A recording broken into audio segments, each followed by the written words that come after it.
Hi friends, I'm host Eric, and I'm going to give this a fancy title. Language Events as Teleology Frames. So, if one is to make distinctions at all, then one should begin that process by noting that whatever one is talking about is that the process of talking about it and the thing being talked about as well, therefore exist as language events. They don't. It may be the case that we're using that language event to inform back and forth across language and non-language frames, but it is necessarily the case that no matter what we're doing, the thing we're talking about and the talking about it, and any talking about that's done, is only communicatively understood ever as a language event. So, when one draws distinctions, the thing is, in the real world, this part is easy to understand because physicality doesn't require us to overcome the architectural confusion of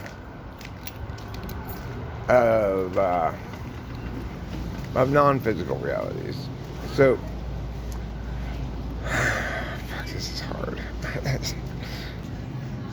So, first you got to talk about why a language event occurs in terms of its purpose structurally, its purpose denotatively, and its purpose on the illocutionary frame, which is to say the actual intention of the person beyond the meanings of the word. So, if we're talking about structural, questions are structurally different than statements are structurally different than commands. In other words, each of those three things can communicate information of some sorts and don't communicate information of other sorts because of their structural distinction, on the other hand, you have two questions that ask different things that have the same quality structurally, and so the distinction that's to be made there is not going to be a structural one. It's going to be one of the specifics of what's being asked. In other words, either it's going to be denotive, but there may also be connotative, or what we would call an illocutionary stuff that has nothing to do with the actual meanings of the words as we understand them, but entirely about how non-definitional impacts of those words link to individuals, normalized language things, and the personal experience. One thing that all language events, regardless of their purpose and regardless of their structure, share is that what the process of saying things is doing is the process of making distinctions between things. So we can look at this process of making distinction and operationally define it, which is to say, provide a way we can determine whether something is making a legitimate distinction or not, by saying that a legitimate distinction is a distinction of quality or a distinction of quantity, but not both, in the same time, space, and context. So what this means is, if I'm talking to you about apples, and I say we should get this bag of apples because it weighs more and we want more apples, then I'm drawing a distinction between one part of the thing that stays the same, both things are apples, one part that stays different, this one is more in quantity in some fashion. So, pause. So, of course, we can be drawing distinctions to highlight varying things. So, if I say, she's a woman, not a girl, I'm distinguishing between two things that are the same, female, one thing that changes how old they are. If I say she's not a girl, she's a boy, I'm distinguishing between two things that are the same age, but one of them is, or both people or whatever, but one of them is older than the other. Pause. I mean a different gender, you know what I mean. The thing is, on a physical level, we understand that things that are making distinctions are absolute in their limits upon us, because we might say, get 6 apples. Oh, get out of pot and get out of pan. And first, now put the 6 apples in the pot. Now put the 6 apples in the pan. We're going to assume they mean move it from the pot to the pan, because we recognize you can't put the same 6 apples into 2 different containers at the same time, space, and context. It's inherently subject to the law of non-contradiction. Pause. After many hours of searching, I finally found the shredded mini wheats. Frosted shredded mini wheats, of course. Anyway, so the thing is, in metaphysical stuff, people do what I just said all the time without recognizing, without having that automatic conversion thing occur, because the equal realness of the problem that ensues when you when that woman just walked out of here with her shit in the car just without even going through any checkout thing because she didn't want to wait in line, and nobody said anything. I don't know. Anyway,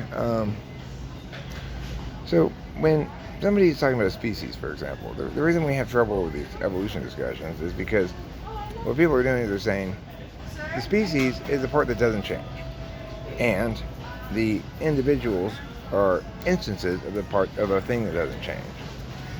And then I want now to explain where the thing that doesn't change comes from, and I have this other process called genetics.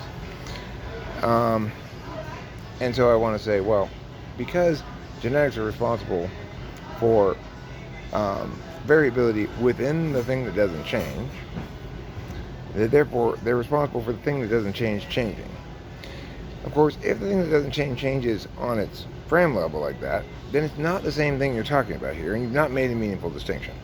When we talk about what a species is, in a physical sense, it's very obvious, and this is what trips people up so much. It's like, we can prove that humans are all the same species and not some other species, and that some other species are not human, with empirics like genomic mapping. But at the end of the day, we still have to rely on our intuition as to exactly why it is and how it is that we know that we humans are a species and dogs are a different species. It's a totality of reasons that while we can try to do a observational test that's a sort of mapping tool to say we can apply this particular observational rule to see if something's a person or other than that, right? Or something like that. Yes, we can do that, but at best it will be a very reliable heuristic that is as reliable as the stoutness of the distinction that it takes advantage of. So, for example, unable to do meta-analysis like that. You know, if something can do meta-analysis, you can eliminate the possibility that it's an animal, because animals, no matter how much they communicate, don't use the language that allows meta-analysis. So that would be a good test, but it only eliminates something. But just because you're not doing meta-analysis doesn't mean you are an animal, though, right? So this is what I mean by it. There is a correct way to think.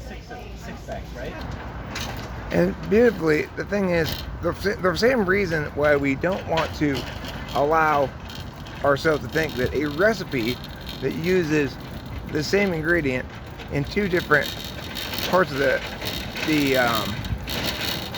recipe without indicating in this list of ingredients that you need twice as many things as it says you need doesn't make any sense, right?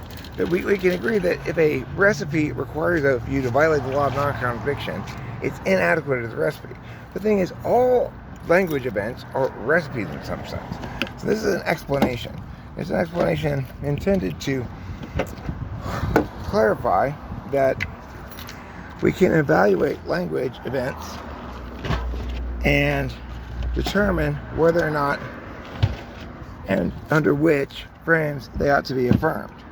A language event that is intended to express somebody's feelings about something shouldn't be evaluated as a language event that's attempting to state something as a claim. Because it only validates under one of those themes, and it's only teleologically intended by the person speaking it to engage one of those themes, unless the person who's saying it is misapplying that frame to somewhere where it doesn't belong. So when we talk about type, we see a perfect analog for this word species, because typology is such that the thing that reigns the same is a person's personality, which is defined by typology as a person's attentional manner configuration. The part that changes are the particular manifestations of each individual human being. So even though ESFPs aren't great at TI, that doesn't mean it's inconceivable that you could have a ESFP lawyer, because after all, the standardization of processes of qualification for things like that necessarily means it better rewards TE than it does TI, even though the skill set it requires to be genuinely good at it as it was intended, as a in a way that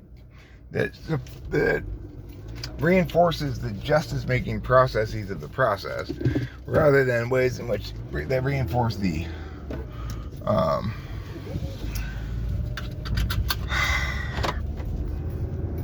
follow the proper protocols kind of aspects of the process. So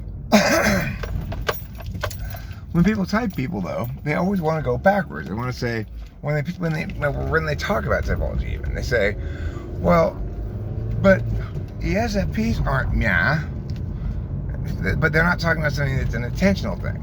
They're trying to replace what should stay the same, the processes, the way of paying attention, with what is actually attended to, which are always the particulars that are going to differ from individual to individual. That doesn't mean you can't make general statements like it's unlikely for an ESFP or an ENFP to be a legal scholar that is legitimized in the appropriate academic journals, because I can't think. But the reality is, even there, well, probably not there. Usually, in terms of legal theory, you get any TI people somewhere in the mix, not polar TI probably, but even then, it's impossible to say for sure about how one individual's circumstances combined with their attentional configuration might push something unlikely into happening. If we're talking about particulars, we're not talking about the part that stays the same. We're talking about the part that changes.